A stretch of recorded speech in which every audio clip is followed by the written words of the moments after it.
Hey guys, what's up? This is Panzer Dragon, aka Luigi Dragon, and today we'll be going over the patch 4.9 notes.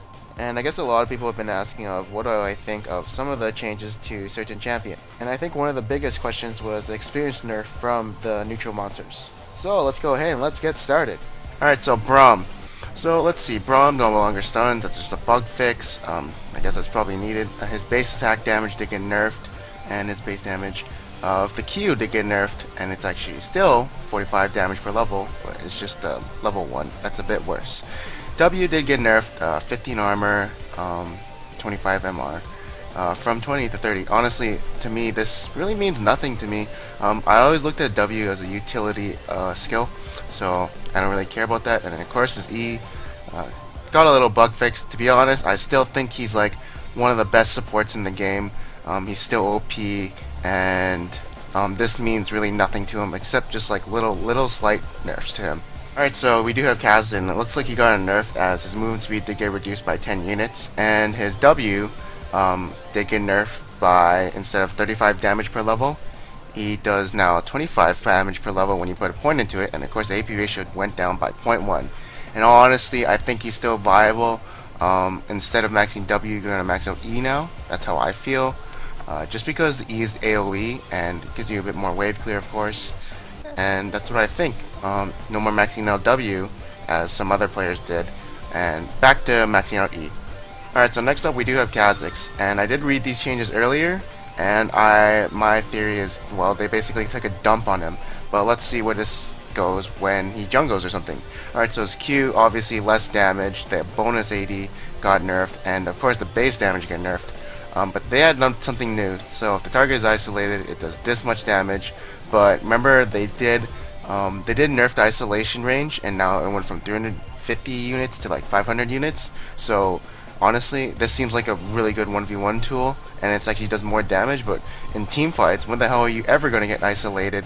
You'll probably never be with that 500 range. And of course, it doesn't do that 6% missing range anymore, or damage anymore.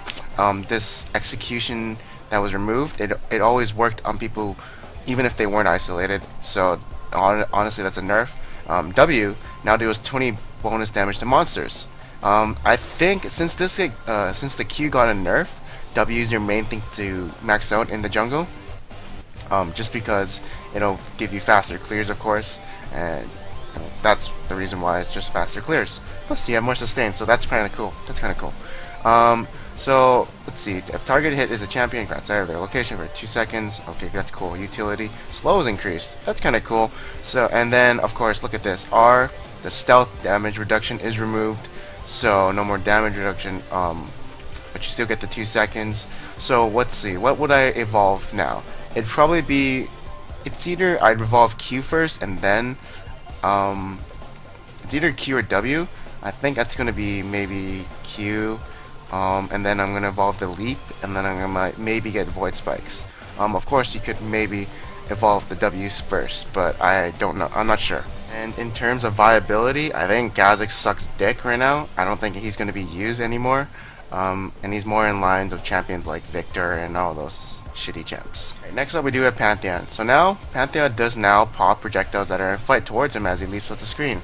This means things like Victor's Q, if it's coming at him, it won't hit him anymore, thus no more damage. But honestly, this means nothing to me, because if you're ulting a way to escape, that means you shouldn't have been in that situation in the first place. So this really means nothing to me, and usually when you ult in, you're initiating a fight. And here's the next one. Pantheon is now untargetable from the moment he leaves the ground to the moment he lands. So I guess that means you can't put spells on him anymore. Like I remember Morgana's binding could hit him while he was descending onto the target, onto the location he was jumping onto. So now you can't do that anymore. And now I guess that's pretty good. That's a pretty cool buff, and I might put him in my tier list again, but probably not. Alright, so next up we do have Rengar. Let's see, let's look at this. So next attack after leap now correctly starts when Rengar lands rather than he's in midair. I don't think that really means much. It just says clarity, so I think that means for clarification. But yeah, I don't think that means anything. So this is the big one. The bonus damage from Savagery and Empowered Savagery can no longer critical strike. Attack damage portion still can. So what I think this means is that the base damage coming from the Q and empowered savagery can no longer critical strike. I don't think that bonus damage can critical strike anymore. It's just the attack damage portion can, which means like there was always an 80 ratio on Rengar. It was like 120% for the little Q, and then the big Q has like 150% 80 ratio on it. So I think that portion still can crit, but I'm not sure. And this is a bug where empowered Savagery's bonus damage could be triggered multiple times using Unseen Predator. Honestly, I've never seen this bug ever happen, or maybe it's happened to me, but I never noticed it. So I guess this is a very situational case that it could happen, so I guess that's fine. I don't think it triggers a lot though. It's a Rumble did get a bug fix where Flamespreader was dealing less damage when Rumble was trying to set people on fire for extended periods of time. I've heard about this, and I guess you'd never notice it, but I've heard about it. I don't know if I noticed it though. And then it fixed the bug where Flamespreader dealt less damage when on purple team. What the fuck? Like, how does one ever get this bug in the first place? That makes like zero sense to me. And why? That's like so one-sided. Does that mean like blue team is better? I don't know how you could ever get this bug. It just makes no sense to me.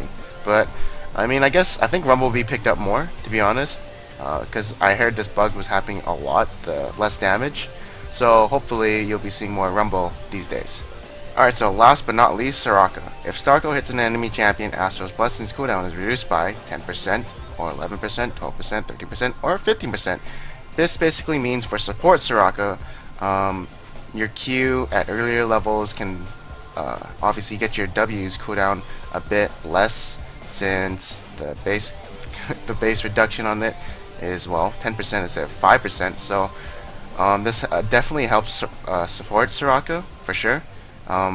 You can max out W first instead of maxing out Q to get the cooldown less. So honestly, I think it's decent, but I don't think she's viable as much, since she's a better mid laner than she ever was a support.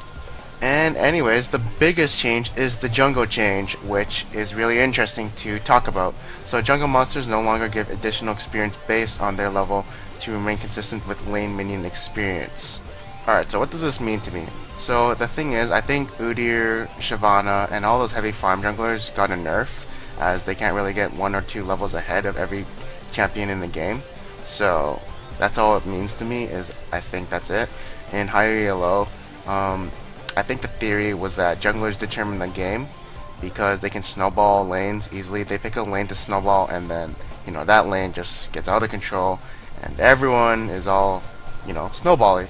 So whoever the better jungler is better. And what does this mean? Well, for me, as a jungler, you want to group more in higher elo so you can get shit done. So I don't think I'll be farming the jungler as much. This could mean maybe a level less than what I was at mid game. So I'm not sure, but we'll have to see in the future if this actually really does an impact on junglers. Right now, I don't think it does that much, but we'll have to see in the future. Anyways, thank you for watching my video. Hope you guys enjoyed it. If you guys enjoyed this video, please leave in the comments below saying you want me to do the next patch notes. And of course, this will be an ongoing series if people like this kind of video. I know I did it before and I skipped a few patches, but I think I'm going to do these videos whenever a new patch does come out. So if you guys do enjoy these videos, please leave a comment below saying that you can't wait until the next patch notes, or something less cheesy. Anyways, thanks for watching, and I'll see you guys next time.